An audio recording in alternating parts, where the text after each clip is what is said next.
Your soul said yes to this life. Then you spent 40 years asking permission to exist in it.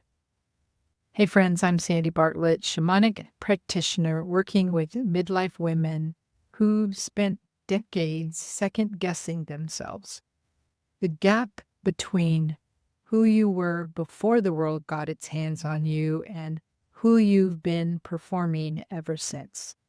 That's where the work lives.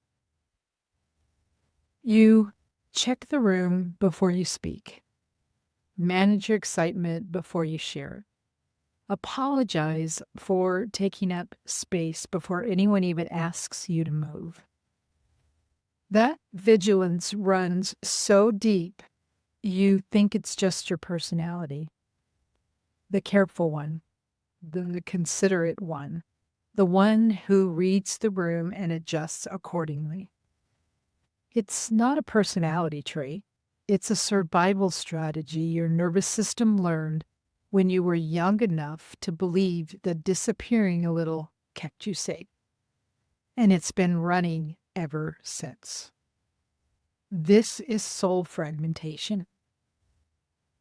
A part of you split off the moment you learned that being fully present came with a cost. That fragment froze in time.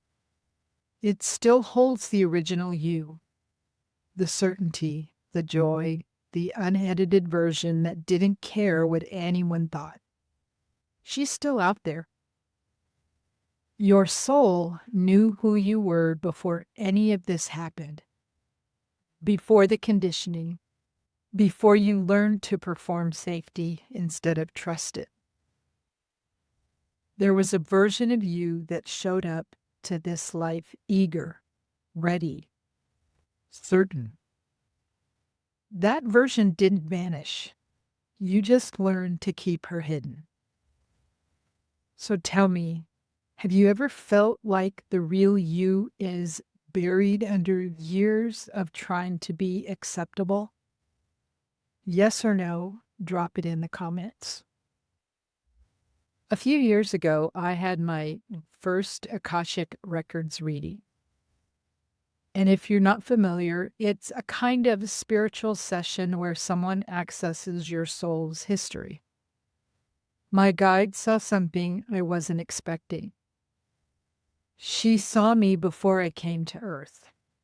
I was in what she called the pre-incarnation space, and I was eager. She said I kept repeating, I want to go spread the light. Like a kid at the front of the line who couldn't wait to get started. Archangel Ariel was there. She told me I wasn't ready yet, that I didn't have enough human experience, that I needed to understand what it was like here before I could do the work I came to do.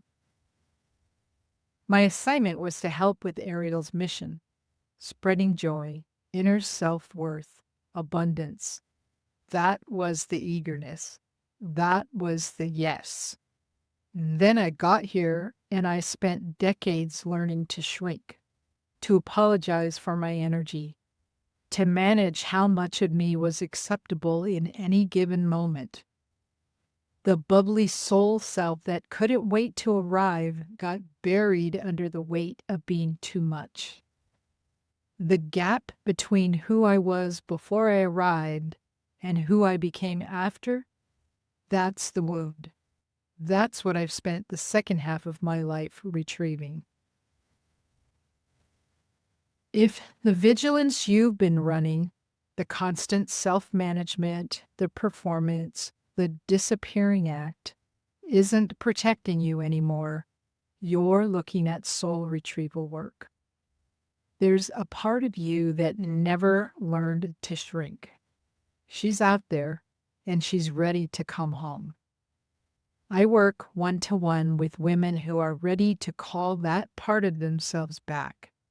If that's you, the link to book a session is in the description.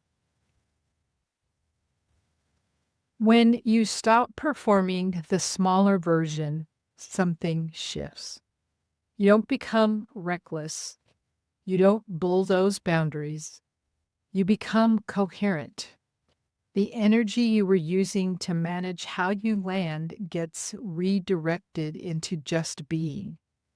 Your nervous system stops scanning every interaction for threats. The exhaustion from constant recalibration starts to lift. People around you respond differently, not because you changed them, because you stopped asking for permission to exist as you are. What's one thing you've been holding back because you're worried it's too much? You don't have to share it, just name it to yourself. The soul that said yes to this life didn't sign up for the performance. She signed up to be here fully, to spread light, to bring joy, to exist without apology. You didn't lose her, you learned to hide her. The work now, watching this, naming the pattern, is the beginning of the retrieval. She's been waiting for you to remember.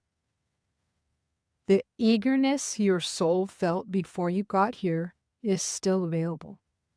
You don't have to earn it back. You just have to stop performing the agreement that said you couldn't have it. I'll see you next time.